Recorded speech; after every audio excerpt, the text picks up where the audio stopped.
Small indie horror games I find real interesting because they can do a lot of things the big AAA developers are not gonna do. They can take scary scenarios and environments and make them spooky, but also go off the rails and make them wacky and silly. And that's exactly what today's game does. Something I originally heard about from the Gamersalt YouTube channel a long while back. Let's dive into a spooky and comedic adventure about being trapped with a ghost. Here is my review of Seven Nights Ghost for the Nintendo Switch. This story is about a man working for a company on a business trip. You're given an apartment to live in for 7 days. It's got everything you need: a kitchen, bathroom, flat screen TV. Oh, and it's haunted by a female ghost. The plot shows you trying to survive the 7-day trip as the ghost occasionally stalks you around the tiny apartment, and it quickly goes from the scary ghost turning on the TV and trying to scare you to becoming easily distracted by donuts and things that are more her own fault than yours. As a story, it's very comedic and entertaining. There is a bit of a sad backstory behind the ghost character, and it starts out pretty spooky, but for most of the adventure you're going to be laughing at how silly the ghost is. From the moment she's trying to scare you and immediately becoming distracted by a donut, I found this to be a rather comical little game. The translation is a bit off with typos here and there, but it's not terrible. Just small word errors like saying "looks like I'll better find it soon" instead of "looks like I'd better find it soon." The one interesting change since the initial PC launch is that the cellotape from PC has been renamed to cellophane tape. Whether this is because of the actual British brand cellotape or not, I'm not sure, but I thought it was interesting. When it comes to gameplay, this is a first-person horror game with puzzle elements. As you go through each day, you'll explore the small apartment and perform little missions, starting with finding items you need, but slowly turning into solving puzzles while avoiding the ghost as she spawns around and tries to sneak up behind you. With the Switch version, this is pretty much the same as PC. There's not really any new or removed features when playing this game on the Switch. Though when you first boot up the game, it defaults itself to the Japanese text option. So you need to use that bottom option on the main menu and change the language to English so you can actually read the descriptions, menus, and subtitles. And because I know someone's gonna ask, this is not really a dating sim or a fan service game. There are some cutscenes the protagonist has with the ghost, and one of the endings does have that sort of feel when you unlock it, but this is an exploration and puzzle game first and foremost. I only say this because there are a lot of misconceptions on the web about this game being a dating sim and or hentai game from most YouTubers that posted Let's Plays of it, advertising it as trapped with your ghost girlfriend.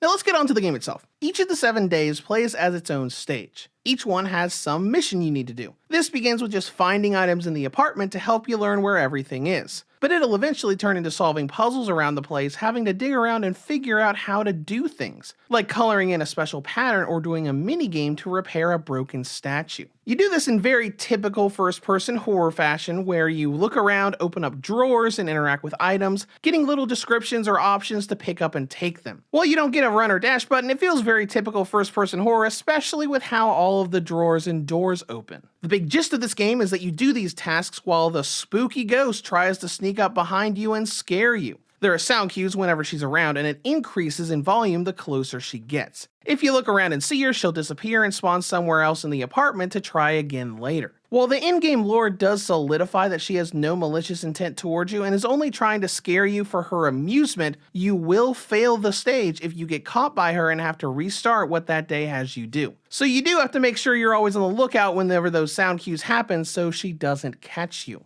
This is a pretty decent system. At the beginning, it's pretty easy to always just look around and see her, but it gets more difficult as the game goes by. On day 5, the lights go out in the apartment for the rest of the game, making it much harder to see her with just a flashlight, and she'll spawn much more often in those later days as you're solving puzzles that take a while to complete. The filing minigame in day 5 especially is where the difficulty ramps up, requiring you to constantly stop what you're doing and look around to catch her before you fail your multiple minute minigame to try and clear the day. And this gets a lot more difficult in day 7 when you have an endurance match with her, having to constantly ward her off for 5 minutes straight as your phone slowly charges while she randomly spawns from almost 10 different areas in the tiny apartment. And this is mostly difficult because of how this game handles its flashlight. Instead of a typical game where the light is locked onto your reticle, the game's flashlight will follow where you're looking. Looking in a direction where the ghost is doesn't immediately get rid of her, as you have to wait about half a second for the light to catch up with your line of sight. And this isn't a Nintendo Switch thing.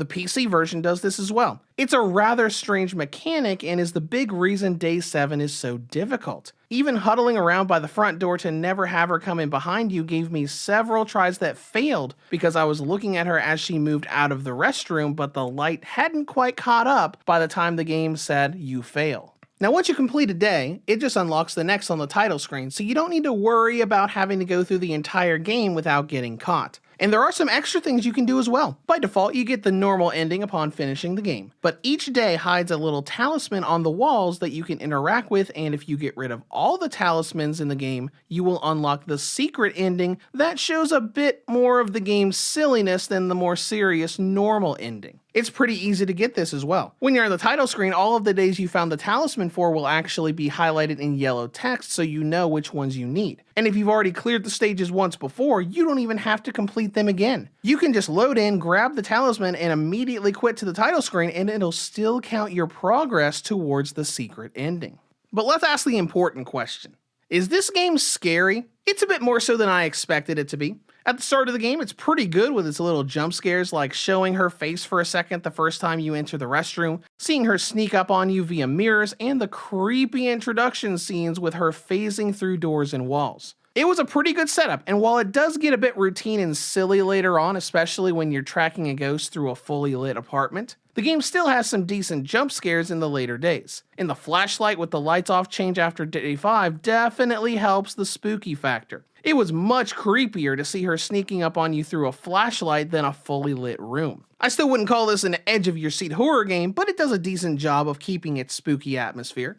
Now let's talk about content and length. Your first run through this game will likely take you about 2 hours, give or take. I had a lot of trouble with Day 7 admittedly, so it was almost 3 hours before I managed to get through the normal ending, and closer to 4 to 5 hours by the time I got the secret ending. It's not a terribly long game, but for only $12, that's not bad at all. And that $12 price is the same price you get on PC. They didn't increase it for the console release. Next up is presentation. Visually, I think the game looks fine. It certainly is more jaggy than the PC version. The ghost model has a lot of jagged edges around her robe and her bare skin like her hands and feet, but overall I think it looks fine. Though looking in mirrors is admittedly a bit rougher, with a lot more jagged edges on pretty much everything. Though most of these blemishes go away the moment Day 5 shuts off the lights and forces you to use a flashlight. And with performance, it's decent. The game sticks around 30 FPS, though the frame rate is a bit fidgety as you look around with the camera. It's not awful, but it does dip slightly under 30 in a lot of areas. I quickly adjusted to it though, and the performance stays the same in handheld mode. Next up is battery life. Seven Nights Ghost gives the original and light models a battery range of about 4 to 5.5 hours, while the V2 and OLED models get about 6 to 8 hours. In conclusion, Seven Nights Ghost is a silly horror game about being trapped in an apartment with a ghost more interested in scaring you and stealing your food than enacting revenge for some tragic death. Now, the downside, the game can be a bit clunky with its mechanics, and it's got a fidgety frame rate when you're looking around with the camera. But if you can get into those silly antics, it's an entertaining little horror game. Reviews to Go rates Seven Nights Ghost for the Nintendo Switch a 7.5 out of 10. If you have any comments or questions, feel free to leave them below. Thank you for watching, and have a great day.